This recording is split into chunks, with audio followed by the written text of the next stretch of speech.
هو الله الذي لا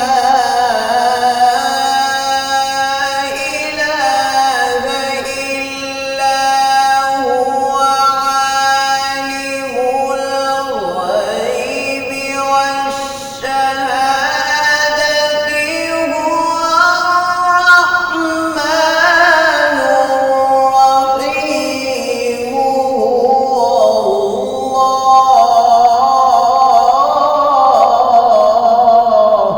سبحان اللہ سبحان اللہ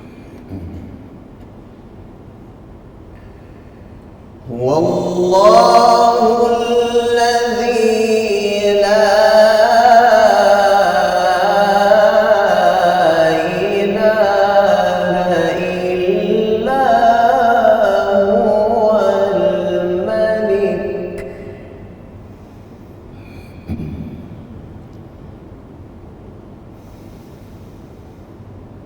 الملك القدوس السلام المؤمن المهيمن العزيز الجبار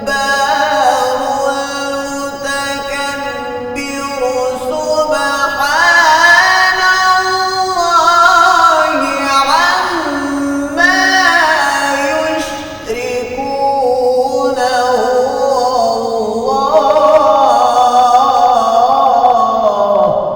سبحان اللہ سبحان اللہ هو الله الخالق البارئ المصور له الأسماء الحسنى ما شاء اللہ ما شاء اللہ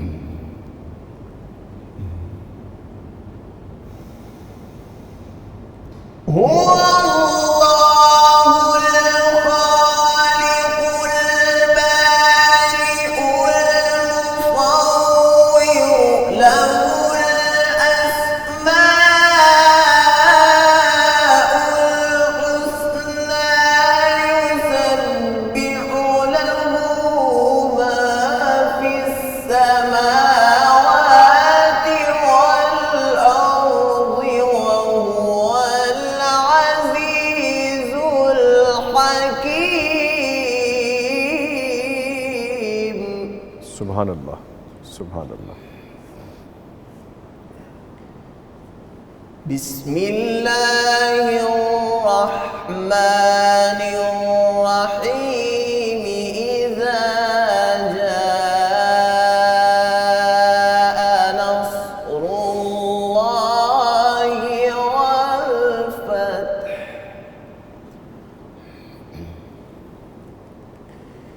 ورأيت الناس يدخلون في دين الله أفواجا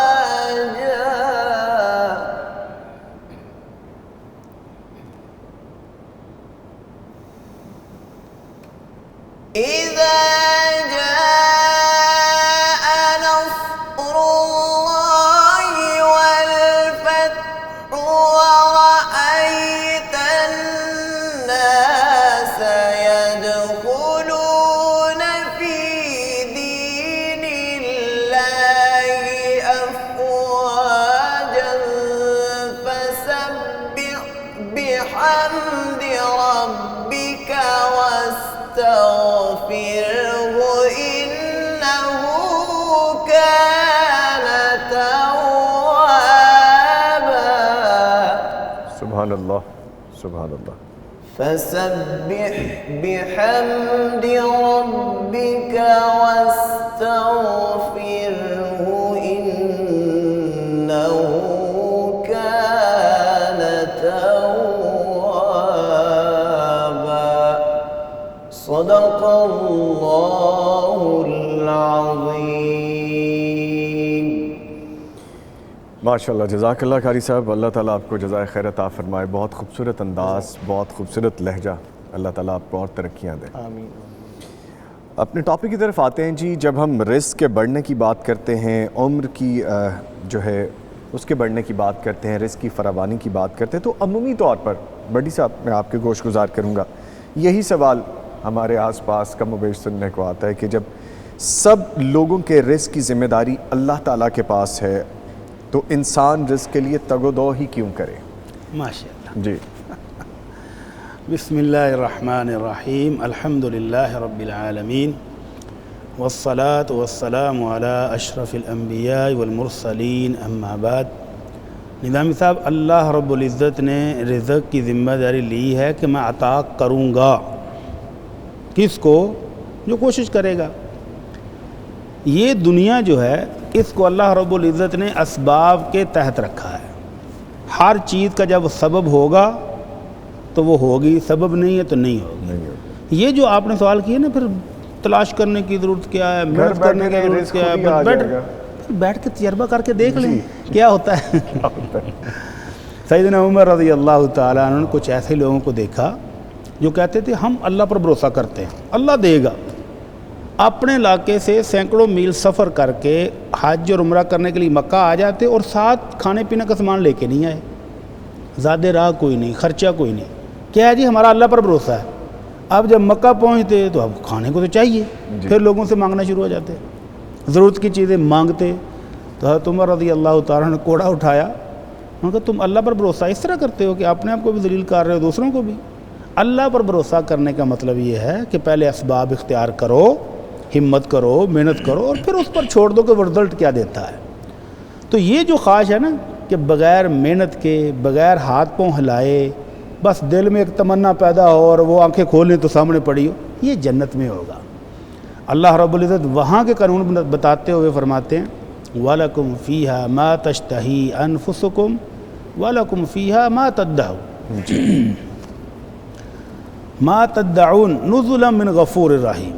کہ یہ مہمان وادی ادھر ہوگی کہ دل میں جو خواہش آئے وہ آپ کے سامنے حاضر ہو جائے، آپ جو تمنا کریں وہ حاضر ہو جائے، آپ کی زبان ہلے اور خادم لے کر پہنچ جائیں. تو یہ مہمان وادی اللہ عرش والے نے جنت میں رکھی ہے، وہاں تو ملے گا. آپ جو جہان کی خواہش جو دل میں آئے، آپ کے خیال بھی گزرے گا تو وہ فرشتے آپ کے خادم وہ سامنے لا دیں گے. لیکن اس دنیا کے قانون تلاش کرنے کے، محنت کرنے کے ہیں. اللہ کے نبی صلی اللہ علیہ وسلم سے باقاعدہ پوچھا گیا، جی اللہ کے نبی ای الکسب اعظم، ای الکسب افضل، کون سی کمائی زیادہ افضل ہے، بہتر ہے؟ تو آپ نے فرمایا عمل الرجل بیدہ وکل بیع مبرور. اپنے ہاتھوں سے کمانا، اپنے ہاتھوں سے کچھ چیز تیار کرنا، بیچنا، اس سے رزق حاصل کرنا، اور ہر وہ تجارت جو جھوٹ، فریب، دھوکے سے پاک ہو. تو گویا رزق کے دو طریقے آپ نے حاصل کرنے کے اس حدیث میں بیان کی ہے. جی. ایک تجارت اور ایک صنعت. اس کے علاوہ زراعت بھی ہے، اس کے علاوہ مزدوری بھی ہے. تو یہ سارے طریقے جو ہیں یہ رزق تلاش کرنے کے ہیں. اور تلاش کیوں کریں؟ جب اللہ نے رزق کا ذمہ لیا ہے تو وہی اللہ کہتا ہے فَإِذَا قُضِيَتِ الصَّلَاةُ فَانْتَشِرُوا فِي الْأَرْضِ وَابْتَغُوا مِنْ فَضْلِ اللَّهِ. جب نماز سے فارغ ہو گئے ہو، اللہ کی عبادت کر لی ہے جمعے والا دن، تو اب جاؤ اور اللہ کا فضل تلاش کرو، محنت کرو. اور اللہ کے نبی صلی اللہ علیہ وسلم نے باقاعدہ اعلان کروایا یا ایھا الناس اتقوا اللہ واجملوا فی الطلب. لوگو اللہ سے ڈرو اور کمائی کرتے ہوئے، رزق تلاش کرتے ہوئے حلال ذرائع استعمال کرو. تو یہ ساری چیزیں کس بات کی دلیل ہیں کہ رزق دینے گا اللہ، اس نے وعدہ ہے، لیکن ملے گا اس کو ہی جو محنت کرتا ہے، جو طلب کرتا ہے، جو کوشش کرتا ہے. تو اگر جانوروں پر غور کریں نا، رزق اللہ ان کو بھی دے رہا ہے، ان کا بھی رزاق وہی ہے. تو اللہ کے نبی صلی اللہ علیہ وسلم فرماتے ہیں لو توکلتم حق توکلہ، اگر تم ایسا توکل کرو جس طرح توکل کرنے کا حق ہے. تو توکل یہ نہیں ہے کہ بس اللہ دے گا، توکل کے اندر اسباب کو اختیار کرنا شامل ہے کہ آپ محنت کریں، ہمت کریں، ہاتھ پاؤں ہلائیں. اور پھر اللہ کے نبی کہتے ہیں کہ اگر تم اللہ پر پوری طرح توکل کرو تو اللہ تمہیں بھی رزق ایسے ہی دے گا جیسے پرندوں کو دیتا ہے. صبح اپنے گھونسلوں سے خالی پیٹ نکلتے ہیں جی، اور شام کو پیٹ بھر کے واپس آتے ہیں. تو پرندے بھی گھونسلوں میں بیٹھے نہیں رہتے کہ رزق اللہ نے دینا ہے تو آ جائے گا، وہ بھی گھونسلوں سے نکلتے ہیں، باہر تلاش کرتے ہیں، محنت انہیں بھی کرنی پڑتی ہے، محنت ان کو بھی کرنی پڑتی ہے۔ اور انسان جو سب سے افضل مخلوق ہے وہ کہے جی میں بیٹھا ہوں رزق آ جائے گا، تو پھر ذرا تجربہ کر کے دیکھ لیں کہ کتنے آتا ہے، کہاں سے آتا ہے۔ رمضان میں تو شاید کوئی افطاری کے ٹائم آ جائے، سحری کے ٹائم کوئی نہیں آئے گا، نہیں آئے گا، بالکل ٹھیک ہے۔ اچھا ویسے جیسے بڑی صاحب آپ نے فرمایا کہ یہ تو صرف جنت میں ہی ہوگا، تو جنت کے لیے بھی تو سر محنت ہی کرنی پڑے گی، وہ یہاں جنت محنت کر کمانی بھی کے پڑے گی، جی وہ یہاں محنت کر لیں اور وہاں پر جا کر وصول کر لیں، وصول کر لیں۔ اس کا مطلب ہے وہاں پر بھی جو عیش و عشرت ملنی ہے اس کے لیے بھی کمائی ابھی سے شروع ہے، محنت کرنی پڑے گی، محنت کرنی پڑے گی، بالکل بلا وجہ تو نہیں ملنے والی وہ، اور بیٹھے بٹھائے نکمے اور سست لوگوں کو۔ نکمے اور سست لوگوں کو، ٹھیک ہے۔ عبدالقیوم صاحب یہ فرمائیے گا کہ رزق کسے کہتے ہیں؟ کھانے پینے اور پہننے کے علاوہ بھی کوئی رزق ہے؟ کیونکہ عمومی طور پر یہی ہوتا ہے کہ جو کھا لیا پی لیا اس کو رزق سمجھا جاتا ہے، اور رزق کے جو مفہوم کے بارے میں ہے وہ بھی آپ واضح کیجیے۔ جی بہت شکریہ نظامی صاحب۔ رزق کے اندر بہت زیادہ وسعت ہے۔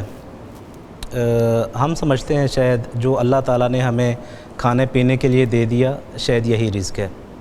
در حقیقت اگر ہم بات یہاں سے شروع کریں کہ اللہ رب العزت ہمارا خالق ہے، ہمارا مالک ہے، بے شک اس نے ہمیں پیدا کیا ہے اور اللہ تعالیٰ ہمیں رزق دیتا ہے، ٹھیک ہے۔ اور ابھی بھٹ صاحب فرما رہے تھے کہ اللہ تعالیٰ نے رزق دینے کے لیے یہ بھی فرمایا ہے، جو تعلیمات ہیں شریعت اسلامی کی وہ ہمیں بتاتی ہیں کہ حصول رزق کے لیے انسان کو محنت اور مشقت کرنی پڑے گی، ٹھیک ہے، تو اللہ تعالیٰ اسے دیتا ہے۔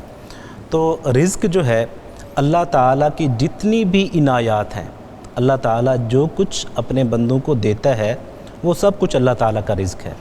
اس میں کھانا پینا بھی شامل ہے، جو انسان جو ہے پہنتا ہے، لباس ہے، یہ بھی اس میں شامل ہے۔ اچھا یہ رزق ویسے ایجوکیشن کے لیے سر، سوری ٹو کٹ یو، عمومی رویہ بٹی صاحب یہی پایا جاتا ہے نا کہ جی میں نے کھایا ہے، میں نے پیا ہے، میں نے کما کے جو کھانے پینے کی چیزیں لینی ہے وہ رزق ہے، لیکن جیسے آپ فرما رہے ہیں یہ لباس جو آپ کے تن پہ ہے یہ بھی رزق میں شامل ہے، یہ بھی رزق ہے۔ ابھی آگے بات بڑھنے دیں، میں آپ کو جو ہے گوش گزار کروں گا کہ انسان کو اللہ تعالیٰ نے جو صلاحیت عطا فرمائی ہے، ہر انسان جو ہے وہ اپنی فیلڈ میں کام کر رہا ہوتا ہے، جو اس کی صلاحیت ہے، جو وہ کام کر رہا ہے، جو اللہ تعالیٰ کی طرف سے اسے یہ طاقت ملی ہے، آپ جو ہے اینکر ہیں، اس پروگرام کو ہینڈل کر رہے ہیں، یہ آپ کے اندر جو صلاحیت ہے یہ اللہ تعالیٰ کی طرف سے آپ کے لیے رزق ہے۔